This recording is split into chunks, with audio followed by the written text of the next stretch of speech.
Varicose veins కి సరైన చికిత్స కోసం సంప్రదించండి ఎవిస్ హాస్పిటల్.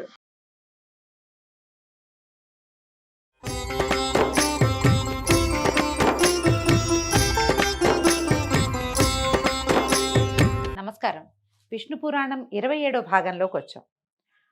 అర్జునుడు శ్రీకృష్ణుని భార్యలతో కలిసి ప్రయాణం చేస్తున్నాడు. హస్తినాపురానికి వెళ్తున్నారు వాళ్ళు. విల్లంబులు ఎప్పుడూ సిద్ధంగా సాచి ఇట్లా పట్టుకుని ఉన్నాడట అతను. అడవిలో ఏ ప్రమాదం వస్తుందోనని జాగ్రత్త కోసం. కొంత దూరం గడిచాక వాళ్ళు చాలా గాఢమైన దట్టంగా ఉన్న అడవిలోంచి వెళ్ళవలసి వచ్చింది. అలా వెళ్తూ ఉంటే అటు ఇటు కొండపల్లెల్లో ఉండేటువంటి బోయలు మూకలుగా వచ్చి అడ్డం పడిపోయారట అర్జునుడికి. పెద్ద విల్లు వేషం, మునపటి కాలం అనుకున్నావా, ఈ ఆడవాళ్ళని ఎత్తుకుపోతున్నావా, ఆగు ఆగు అంటూ ఈ అర్జునుడిని ఆపేసి కృష్ణుని యొక్క కాంతలని తమ వశం చేసుకున్నారట. అర్జునుడు కోపించి గాంధీమ పట్టుకుని ఉంచుకుని ఉన్నాడు. ధనుస్సు రెడీగా ఉంది, భుజాన వెళ్ళాడేసుకోకుండా. ఎక్కుపెట్టకపోయేసరికల్లా ఆ చేతులకి శక్తి లేకుండా అయిపోయేదట. గాంధీవాన్ని ఇట్లా పట్టుకుని లాగాలంటే శక్తే సరిపోలేదట. తరుగులేని బాణాలుండే అమ్ములపది ఆయనకి ఏమిటి అక్షయ తూణీరాలంటారు. తీసిన కొద్దీ వస్తూనే ఉంటాయి ఆ అంబులపదులంచి బాణాలు. ఒకటి లేదట అందులో.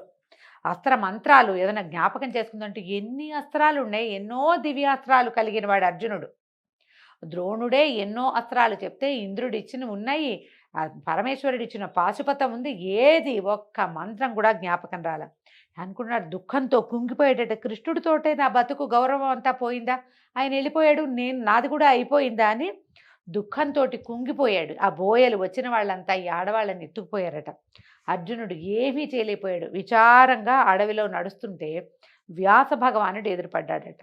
అప్పుడు అర్జునుడు దుఃఖంతో ఆయన పాదాల మీద పడి ద్వారకలో జరిగిందంతా చెప్పి, తర్వాత ఈ అడవిలో కిరాతుల వల్ల తనకు ఎట్లాంటి పరాభవం లభించింది, ఎట్లాంటి పరాభవం అని ఎదురైంది, కృష్ణుని యొక్క కాంతల్ని తను ఎట్లా రక్షించలేకపోయాడు, ఎందుకు ఈ వివశత్వము, ఈ చాతకానితనం నాకు ఎందుకు వచ్చింది అని విలపిస్తూ చిన్నబోయి చెప్పుకున్నాడట. చెప్పుకుంటే వ్యాసుడు అన్నాడు, కాల ప్రభావం అర్జున, పైనున్నవాడు కింద పడతాడు.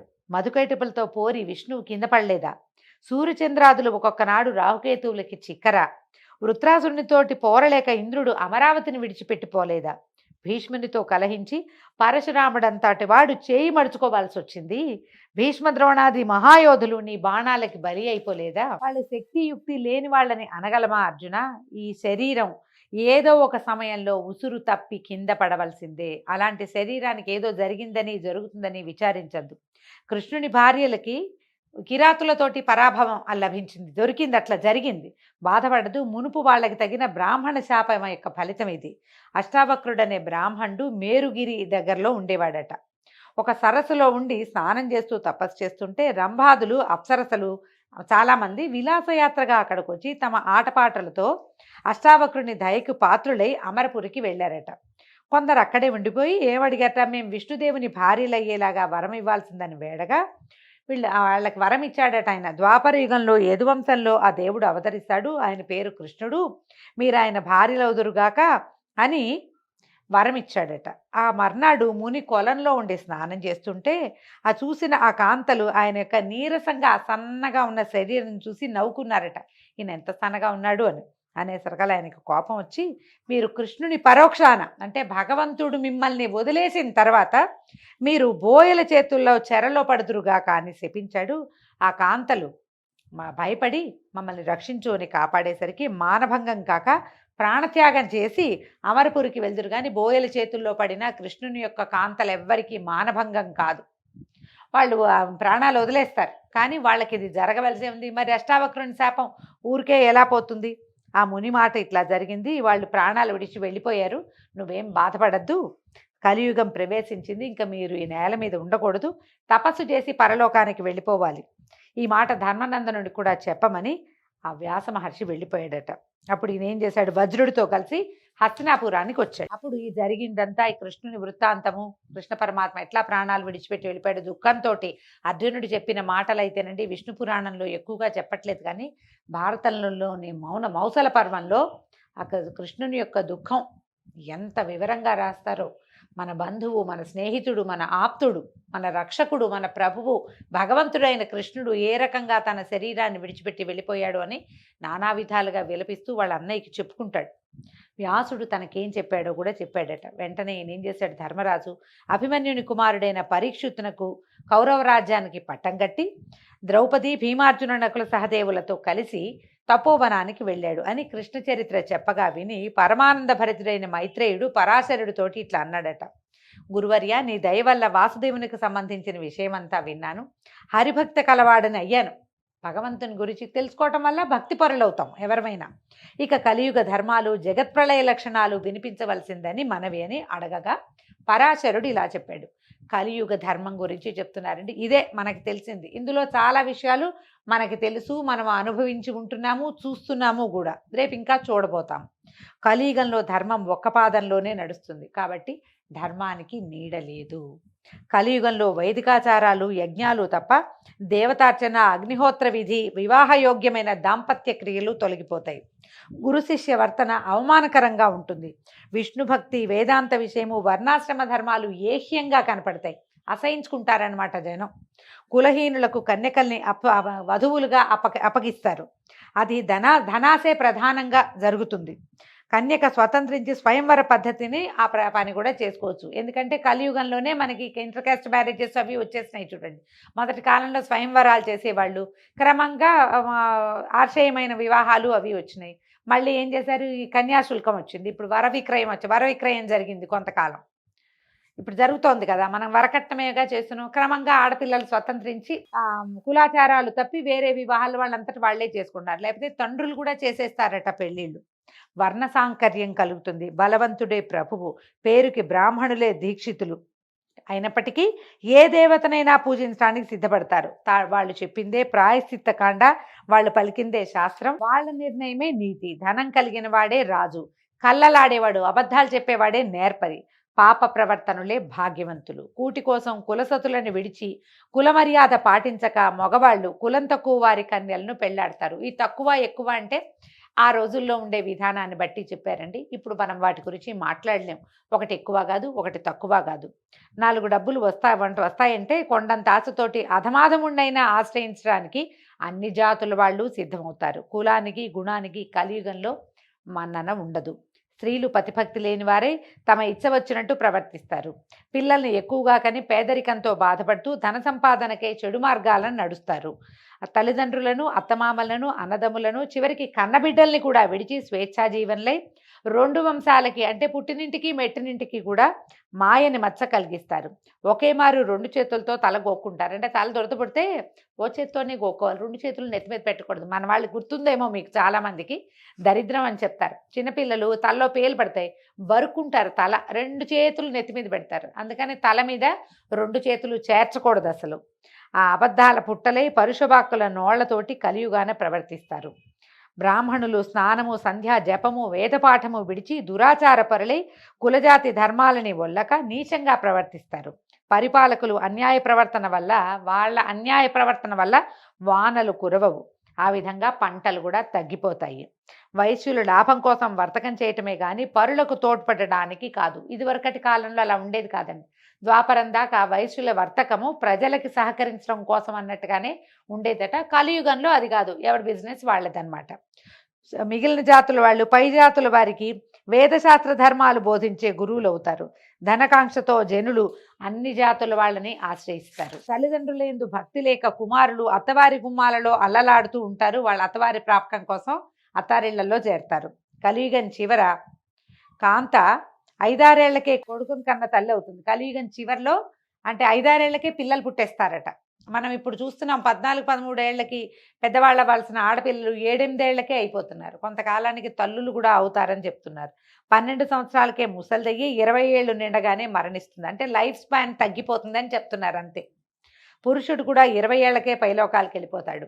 వేదశాస్త్రాలు రూపుమాసిపోతాయి. పాషండ మతం తెగ పెరుగుతుంది. ఆదిదేవుడైన హరిని సేవించక అల్పదైవాలని ఆరాధిస్తూ ఉంటారు. అన్ని జాతుల వాళ్ళు అన్ని జాతుల్లాగాను ఏ జాతికి ప్రత్యేకమైన ప్రవర్తన ఉండదు. అన్ని విద్యలకి ఆధారము అన్ని జాతుల వాళ్ళకి ఇదివరకు ఏంటంటే ఈ జాతికి ఈ విద్య అని ఒక నియమం ఉండేది. ఇప్పుడు అట్లా ఉండదట. మేచ్చులు పరిపాలకులు అవుతారు. పుణ్యాత్ముడికి అచిరకాలంలో యమదర్శనం అవుతుంది. తొందరగా చనిపోతారట. పాపకర్ముడు పాపి చిరాయువు అంటారు మన వాళ్ళు. పుణ్యాత్ములేమో తొందరగా పోతారు, పాపాత్ములేమో చిరకాలం జీవిస్తారు. అల్పబుద్ధి అలాగే అల్పమైన ఐశ్వర్యం తప్ప మంచి బుద్ధి నిండుగా ఐశ్వర్యము ఉండవు. అయితే చెప్పవలసినటువంటి విశిష్టమైన వార్త ఏంటంటే, కృతయుగాదుల్లో ఎంతో ప్రయత్నిస్తే కానీ మేలు కలగదు, కలియుగంలో అది సులభంగా కలుగుతుందట. కలియుగంలో సులభంగా మేలు కలుగుతుంది. దీనికి ఒక కథ చెప్తారట. ఏమని చెప్తున్నారు? ఒక పూట మునులంతా కూడి తక్కువగా ధర్మక్రియలు ఎక్కువగా ఫలితము ఎట్లా సాధ్యమవుతుంది అని చర్చించారట. వాళ్ళకి సమాధానం దొరకలేదట. పదండి వ్యాస భగవాను అడగచ్చని బయలుదేరి వెళ్ళారు. గంగానది దగ్గరికి వెళ్ళారట. ఆ సమయంలో గంగానదిలో స్నానం చేస్తున్నారు. పరాశరుని కుమారులు కదా ఈయన వ్యాసులు. పరాశరుల వారు చెప్తున్నారు, మా కుమారుడు గంగలో స్నానం చేస్తున్నాడు. మునులంతా ఏం చేశారు? గట్టు మీద ఉన్న చెట్ల నీడల్లో కూర్చున్నారట. కూర్చుని ఉన్నారు. చూసి ఈ లోపల వ్యాస భగవానుడు అటు తిరిగి ఉన్నవాడు ఇటు తిరిగి చూసి వీళ్ళు కనపడేసరికల్లా స్నానం చేస్తూనే, ఏమిటి నాయనా ఇలా వచ్చారు అని కనుక్కున్నాడు. కనుక్కుంటే అప్పుడు వీళ్ళు ఏమన్నారు రాక గట్టిగా, కలి సాధు శూద్ర సాధు స్త్రీ సాధు, కలి సాధువు శూద్రుడు సాధువు స్త్రీ సాధువు అని 3 సార్లు అని అనుష్ఠానం నెరవేర్చి వాళ్ళ వద్దకు వచ్చి అభివాదము ప్రత్యభివాదము పలకరింపులు అయినాక మునులు అడిగితే ఇట్లా అన్నాడట. స్నానం చేస్తూ వీళ్ళు అడిగారనమాట, నువ్వేమిటో స్నానం చేస్తూ శూద్రులు కాంతలు సాధులు అన్నావు, ఏమిటి నాయన, ఏమిటి ఆ తత్వం అర్థం ఏమిటి అని అడిగేసరికల్లా వీళ్ళు ఏం చెప్పారు? కృతయుగంలో భక్తితో 10 సంవత్సరాలు ధ్యానం చేస్తే వాసుదేవుడు సంతుష్టుడవుతాడు. త్రేతాయుగంలో 1 సంవత్సరం యజ్ఞం చేస్తే మాధవుడు అనుగ్రహిస్తాడు. ద్వాపర యుగంలో నెల దినాలు భక్తితో పూజిస్తే శౌరి కృష్ణుడే విష్ణుమూర్తి సంప్రీతుడవుతాడు. కలియుగంలో నిర్మల భక్తితో మనసారా ఒక్కనాడు భజిస్తేనే చక్రధరుడు ఆనందిస్తాడు. ముందు చెప్పిన 3 యుగాలలోనూ ఎంతో శ్రమపడి సేవిస్తే వచ్చేంత ఫలితం అంత సంతృప్తిని కలిగించదు. కానీ కలియుగంలో అల్పమైన శ్రమతోటి అధికమైన సత్ఫలం కలుగుతుంది. కాబట్టి మేలైనది కలియుగము అని చెప్పాడట. వేదాలు చదివి దీక్షాపరులై యజ్ఞాలు చేస్తూ ఉత్తమ వ్రతాలు ఆచరిస్తూ దేవతల్ని అతిథుల్ని ఆరాధిస్తూ బ్రహ్మచర్యము కులాచారము తప్పకుండా పాటిస్తూ బ్రాహ్మణులు క్షత్రియులు వైశ్యులు శుచిగా ప్రవర్తించాలి. ఇప్పుడు చెప్పిన వాటిలో ఏ ఒక్కటి విడిచినా ఆ జాతుల వాళ్ళకి పుణ్యఫలితం రాదు. ఇక శూద్రుడు బ్రాహ్మణ సేవ చేస్తే పుణ్యఫలం అధికంగా పొందుతాడు. ఒకవేళ చేయకపోయినా వాడికి వచ్చే పాపం ఏమీ లేదట. మంచి చెడు కర్మలు, తాగవచ్చు కూడదు అని కట్టడి, ఇది తినచ్చు తినకూడదు అనే నియమం శూద్రునికి లేదు. కానీ పైజాతి వాడికి అన్ని నియమాలే ఉన్నాయట. ఉపవాసాలు జపాలు తపాలు యజ్ఞాలు దాన ధర్మాలు అనే నిర్ణయం శూద్రునకు లేదు. అవి చేయకపోయినా వాడికి పుణ్యగతులు కలుగుతాయి. అంటేనండి ఈ పాయింట్ ఎందుకు చెప్తున్నారంటే, ముందు యుగాలలో శూద్రులకు కూడా అంటే 4వ జాతి వాళ్ళకు కూడా ఖచ్చితమైన నియమాలు ఉండేవి, వాడు ఇలాగే ఉండాలి అని. ఇక్కడ లేదట, కలియుగంలో లేదని విష్ణు పురాణంలో చెప్పబడింది. ఇక స్త్రీ విషయం ఏంటంటే, మనసు మాట చేసే పని ఒకే తీరుగా ఉంటూ అనుకూలంగా పతిని సేవించే స్త్రీ అనాయాసంగా తన పతిని కూడా పుణ్యలోకానికి చేరుస్తుంది. ఆ మగువ సాధువని నేను చెప్తున్నాడనమాట. స్త్రీలు ఇలా ఉంటే గనక సాధువుగా ఉన్నట్టు. యజ్ఞాలు తపాలు జపాలు వ్రతాలు మామూలు చేయకపోయినా కూడా పరిశుద్ధమైన మనసుతోటి అనుకూలవతి అయి పతిని భక్తితో సేవించే ఇల్లాలు సాధువు. ఆడవాళ్ళు అన్ని పూజలు చేయాల్సిందే లేకపోతే లేదు, అలా ఏం లేదండి. హస్బెండ్ని అనుసరించి ఉండి అతనికి అనురూపంగా ఉన్నా కూడా ఆడవాళ్ళకి ఈ మోక్షం వస్తుందట అని చెప్పగా మునులంతా సంతోషించి, మహానుభావ మేము అడగవలసినవి అడగక్కర్లేకుండానే నీ ఉపన్యాసం వల్ల మా సందేహం తీరిపోయింది. అంతేకాకుండా నీ మాట లోకానికి ఒక ధర్మపాఠం కూడా అయింది అని వ్యాసునికి నమస్కరించి తమ తమ నెలవులకి వెళ్ళిపోయారట. తర్వాత పరాశరుడు ఇలా చెప్తున్నాడు, మైత్రేయ, కలియుగంలో హరిభక్తి దివ్య మంత్రం. ఎంత బాగుందండి. కనుక శ్రీహరి అనుగ్రహం పొందటానికి దివ్య సాధనమైన ఆ మంత్రాన్ని నిశ్చలమైన భక్తితోటి మనసా జపిస్తూ ఉండు అని చెప్పగా అప్పుడు చేతులు జోడించి మైత్రేయుడు అన్నాడు, గురుదేవా, పరమ పవిత్రమైన శ్రీహరి చరిత్ర విన్నాను, ధన్యుడనయ్యాను. ఇంకా నా మనవి అడుగుతున్నాడు. ఇంకా కల్పాంతంలో జగానికి అపాయం ఎలా కలుగుతుంది, వాసుదేవుడు ఏం చేయబోతాడు, ఆ విషయం వినిపించవలసిందే అని అడగగా పరాశరుడు చెప్పాడు. మనకి సహజంగానే చెప్తారండి, కలో వెంకటనాయక అని. వెంకట అంటేనే పాపాలని ఖండించేవాడని అర్థం. కలియుగంలో విష్ణునామము అంటే వెంకటేశ్వర నామం, గోవింద అనుకోవచ్చు, బాలాజీని తలుచుకోవచ్చు. ఏ విష్ణునామ సంకీర్తనైనా మంచిది. గోవింద గోవింద 200 సార్లు గోవింద అనుకున్నా చాలు. గోవిందనామాలన్నీ చదవలేకపోయినా ఒట్టిగా గోవింద గోవింద అని చదువుకున్నా కూడా ఫలితం లభిస్తుంది. ఈ యుగానికి నామ సంకీర్తన వల్లే మోక్షం లభిస్తుంది, మనకి సులువుగా ఫలితం లభిస్తుంది. ఒక్కరోజు శ్రద్ధగా పూజ చేసినా మనకి కావలసిన ఫలితం లభిస్తుంది. ఎందుకంటే స్వామి ఇక్కడ మెలకువతోటే ఉండి మనని వింటాడని చెప్పబడింది. అయితే ఇప్పుడు ఈయన చెప్తున్నాడు కల్పాంతంలో ప్రపంచం ఎలా లయమైపోతుంది అనేది చెప్తున్నారు. బ్రహ్మకి మహాయుగాలు 1000 అయితే ఒక పగలైనట్టు. ఆ మర్నాడు హరి తమోగుణమూర్తి అయి రుద్రరూపాన్ని ధరిస్తాడు. చరాచర జగమంతా శక్తి క్షీణించిపోతుంది. 100 సంవత్సరాల పాటు వానే కురవదట. దానివల్ల భూతకోటికి ప్రాణాపాయం కలుగుతుంది. భూమి అరాచకమైపోతుందట. సూర్యుడు 1000 కిరణాలలో అధికమైన 7 కిరణాలతోటి నీరంతా పీల్చేస్తాడట. ముల్లోకాలుడు ఎక్కడా ఒక్క నీటి చుక్కైనా ఉండదు. ఆ 7 కిరణాలు కొంచెం కిందకి దిగగానే, అంటే 1000 అనకూడదు, 1000లో ఒక 7 కిరణాలతోటి పీల్చేస్తాడు. ఆ 7 కిరణాలు దిగేసరికల్లా ఆ వేడికి ప్రపంచం అంతా బూడిద అయిపోతుందట. వేడి కాలిపోతుందనమాట. అప్పుడు శ్రీహరి తాబేటి వీపు చిప్పలాగా అలాంటి రూపు కలిగిన వాడే ప్రళయాన్ని జ్వాలలు రాగేటట్టు జ్వాల పైకి రేగేలాగా పెద్ద మంట వచ్చేలాగా చేస్తాడట. అప్పుడు శేషుడు ఏం చేస్తాడు, తన విషంతోటి తన నోట్లోంచి వచ్చేటువంటి అగ్నితోటి పాతాళ లోకంలో ఉన్న జీవరాశిని దగ్ధం చేసేస్తాడు. ఆ దశలో అగ్ని వాయువు కలిసి విజృంభించక మహర్లోకాన ఉన్నటువంటి సనకాది మునులు ఆ మంటల్ని ఓరలేక అక్కడి నుంచి జనలోకానికి వెళ్ళిపోతారట. ఆ సమయంలో రుద్రరూపుడైన విష్ణువు తన ఊపిరి నుంచి సంవర్తన మేఘాన్ని పుట్టించి మెరుపులతో ఉరుములతో ఏకధారగా వర్షాన్ని కురిపిస్తాడు. ఆ వర్షం అగ్నిమంటల్ని చల్లార్చి భూవర్లోక పర్యంతము వ్యాపించి అంతా జలమయం చేస్తుంది. అంటే ముందు మంటలొచ్చి బూడిదైపోతాయి, తర్వాత వానొచ్చి అంతా జలమయం అయిపోతుంది. అప్పుడు హరి తన ఊపిరి చేతనే పెనుగాలి పుట్టించి 100 ఏళ్ల పాటు ఆ గాలిని అంతటా వ్యాపింపజేస్తాడట. తర్వాత హరి ఆ వాయువును తనలోకే తీసుకుని శేషసాయి అయి 1000 యుగాలు యోగ నిద్రలో ఉంటాడు. అలా ఉండగా సనక సనందనాదులు వచ్చి ఆ దేవుని వాసుదేవతత్వాన్ని కీర్తించగా ఆ రాత్రి గడిచిన తర్వాత మర్నాడు మేల్కొంటాడు. రాజసమూర్తి అయి బ్రహ్మరూపాన ఉండి ప్రజా సృష్టి చేస్తాడు. మైత్రేయ, దీనికి నైమిత్తిక ప్రళయం అని సంజ్ఞ. దీని పేరు అది, నైమిత్తిక ప్రళయము అని. ఇక ప్రాకృత ప్రళయం గురించి చెప్తారు. ఒకప్పుడు మా తాత, అంటే వశిష్ఠుడు చెప్పినటువంటిదన్నమాట. మా తాత లోకాల తాత ముఖత, అంటే వశిష్ఠుల వారికి బ్రహ్మదేవులు చెప్పిన విషయం అట. ఇది మునుపు చెప్పిన నైమిత్తిక ప్రళయం లాగానే 100 సంవత్సరాలు వాన కురవదు, లోకాలకి మహోపద్రవం జరుగుతుందని వేరే చెప్పక్కర్లేదు. ఆ దశలో పంచమహాభూతాలకు సంబంధించిన గుణాలు ఒకదాంట్లో ఒకటి కలిసిపోయి, అంటే పృథివీ తేజో వాయు ఆకాశాలు వరుసగా ఒకదాని నుంచి ఒకటి పుట్టినాయి కదా, కింద నుంచి ఒకటి దాంట్లోకి లీనమైపోతాయట. చివరికి అన్ని మహత్తులోకి వెళ్ళి కలిసిపోతాయి. బుద్ధికి ఆధారమే మహత్తు. ఆ మహత్తుతో సహా ప్రళయం సంభవించి అన్నీ సముద్రంలో కలుస్తాయట. అప్పటికే సముద్రాలన్నీ కలిసి ఒకటిగా అయిపోతాయి. సారమంతా ప్రకృతిలో లీనమైపోతుంది. ఈ విధంగా ఇది ప్రాకృతిక ప్రళయంగా చెప్పబడుతుంది. ఇది ఇట్లా ఇందులోకే కలిసిపోతుంది. మొదటిదేమో సూర్యుడి వల్ల బూడిద, విష్ణువు వల్ల జలము, ఇలా ఒకదాని వెనకాల ఒకటి వస్తాయి. ఈ ప్రాకృతిక తత్వం ఏంటంటే అవ్యక్తిక పురుషుడిలోకి, అవ్యక్తమైన ఒక పురుషుడిలో కలిసిపోతుంది. ఆయన ఎవడు? ఆ మహాత్ముడు శుద్ధుడు, అక్షరుడు, భవ్యుడు, ఏకాకి, సర్వవ్యాపి అయి ఉంటాడు. ఆ పురుషుడు సర్వాత్ముడైన పరమాత్ముని అంశ వల్ల జన్మించినవాడు. ఆ పరమాత్మనకు నామరూపాలు, జాతి అనేవి ఏవి ఉండవు. జాతి జననము ఏమీ లేదట. జ్ఞానమయుడు, సత్తామాత్రుడు, పరముడు, బ్రహ్మ, ఈశ్వరుడు అని చెప్పదగినవాడట ఆయన. ఆ పరమాత్ముడే విష్ణువు. అలాంటి విష్ణువునందు నిశ్చలమైన భక్తి కలవారికి పునర్జన్మ ఉండదని ఎందుకనాలి?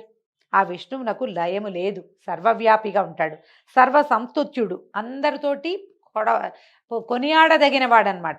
ఇంకొక విషయం, ఇంకొక ప్రళయం గురించి చెప్తానని ఆత్యంతిక ప్రళయం అనే ఇంకొక విషయాన్ని గురించి చెప్తున్నారు. ఈ ఆత్యంతిక ప్రళయం గురించి రేపు ఉదయం విందామండి. ఈ రోజుతో 27వ రోజు విష్ణు పురాణం పూర్తయింది. ఇంకొక రోజులో విష్ణు పురాణాన్ని పూర్తి చేసేసుకుంటాము.